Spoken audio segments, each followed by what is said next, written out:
So, as I sit here in traffic, greetings.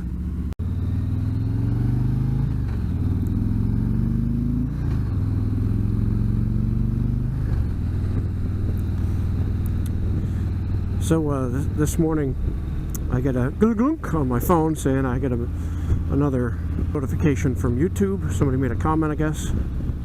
So I looked and looked to see who it is. And I can't remember the guy's name, Robert or Richard.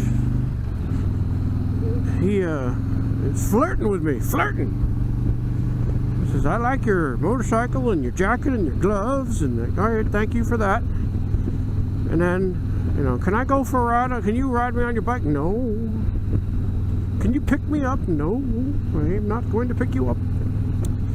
You's barking up the wrong tree, my friend. Not that there's anything wrong with that. It's the way Seinfeld used to do it. It's just not my gig.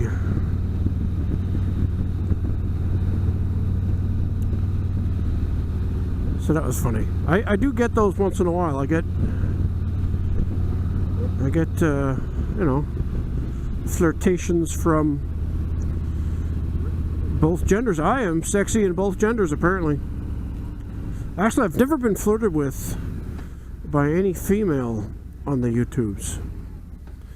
I don't think women do that, generally speaking.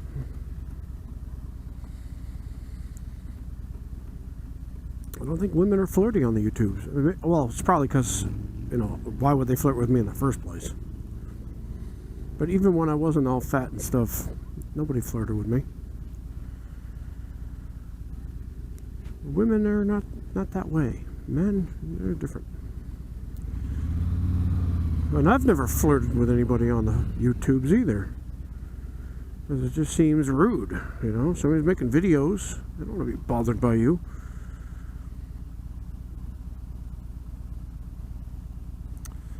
Oh, I could have gone. Look at that old Ford Escort. My goodness. That's older than my students.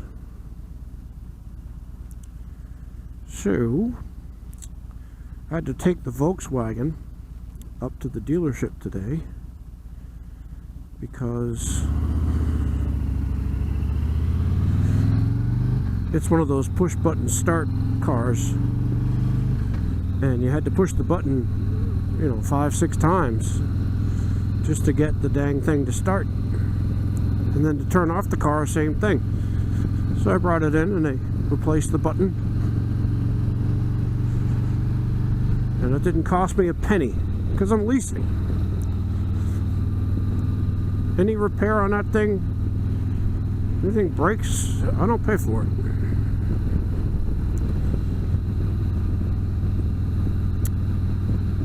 And then the only thing you do have to pay for is if, when your tires go bad, when you wear down your tires, or your windshield washer blades, whatever, wiper blades. That's the only time you really have to worry about that kind of thing.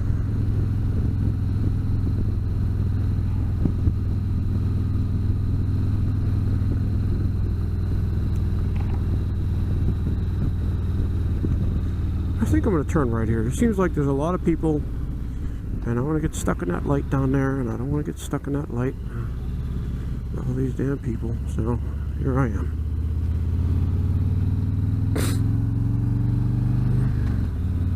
This morning I tried to moto vlog, and the camera stopped recording, and then I couldn't make it start, and then it turned off, and I don't know what the hell's going on.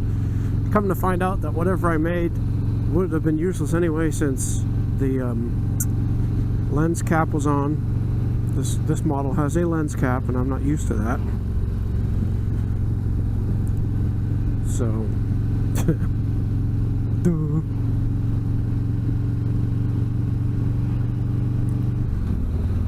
I went to Louisville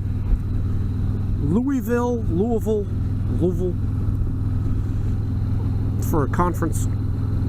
I'll put some pictures in here.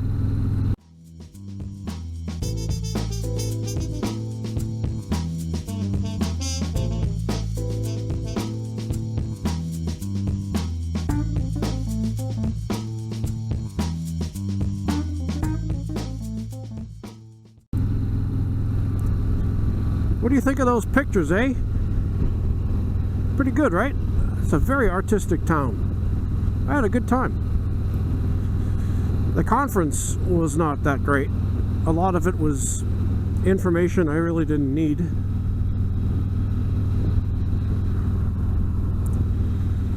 And there was this one presentation that was just painful. Painful. See what it is? These people go to these conferences for my profession, teaching English as a second language. And it's a lot of these people doing graduate research. So they're presenting their findings. Then they talk about their research methodology and the question that they were seeking to look into. And then they talked about how they designed the study. And then they talk about the results of the study and significance and need for more research and this and that. And it was just painful. Like, how is this going to help me in my class, like tomorrow? I don't see how it's going to help me. It isn't. This one was like, how much formal training in nonverbal communication do people get when they're training to become English as a second language teachers? So they asked the group of like 10 teachers, and then they talked about one group had a little bit of training, one group had no training, another group had a lot of training. I mean, that was fucking stupid. I'll give you a nonverbal gesture right now. I'll give you a nonverbal communication right here. Bam! Right? Bam! I just don't get it. How anybody could think that was interesting. Oh. I'm definitely not one of those publish or perish type people. I've been in that realm for a long time. I've been in academia my entire life. I've been in second, what do they call that? Tertiary education. You know, post-high school education, secondary education. My entire life. Post-secondary. And I've seen it. You get the publish or perish, stick up the ass crowd, or you get the real helping the students crowd. And I'm definitely in the real helping the students crowd. We don't get the prestige, we don't get the professional respect, quote unquote, because we're not publishing bullshit papers.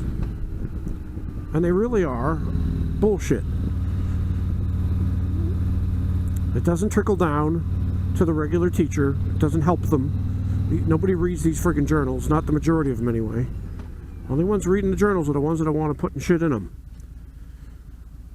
I used to subscribe to the journal called Language. I also subscribed to the TESOL journal.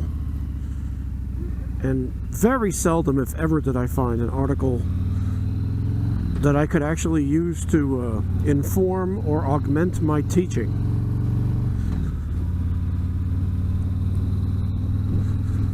There was this big article and a fight ensued over it about the what does Hadna, what does Hadna mean? Like, if it hadn't have been for him, I never would have graduated, and that kind of thing. What does the hadna mean? So some people, it means hadn't have, others hadn't of, and they went on and on and on about it. Did that help my teaching that they're going on about that? Especially for non-native English speaking students that would never have to come across that anyway. It doesn't make any sense. By the way, the answer to it I found out later on my own. The reason we say hadna, like, if it hadn't been for that horse, I never would have graduated from college. The reason is phonetic. When you're saying that, hadn't been, you've got to stop your production of noise for a second for the hadn't. And nobody pronounces the T in American English. Hadn't been. They say hadn't been. Well, that's a weird thing to have that hadn't, and you're stopping, and then you got that build up of the bin. So you just continue the voicing in between the swallowed T and the B that comes after it. So hadn't have been. It's a lot easier to do that. In American English especially, we don't like things called stops, like bottle. You know the word bottle? We don't say bottle. British English, they have that. And then some dialects in Boston has that too. My dad used to do it. Give that guy a bottle of soda. Like, really? A bottle of soda? Actually, it was a bottle of tonic. Not soda. He wouldn't have said soda. So that's where it comes from. A desire to not stop the flow of your voice. That's where you get hadn't have been. It's not hadn't have, and it's not hadn't of. It's just an extra sound we threw in there. It has no grammatical function whatsoever. Because if you write it, you don't say hadn't of and hadn't have. You say hadn't been.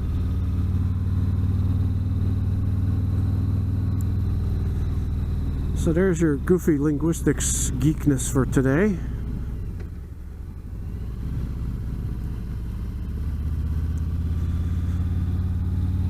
My Kaylee 7 riding. Having a good day. Hope you are too. I'll talk to you later, and happy Halloween.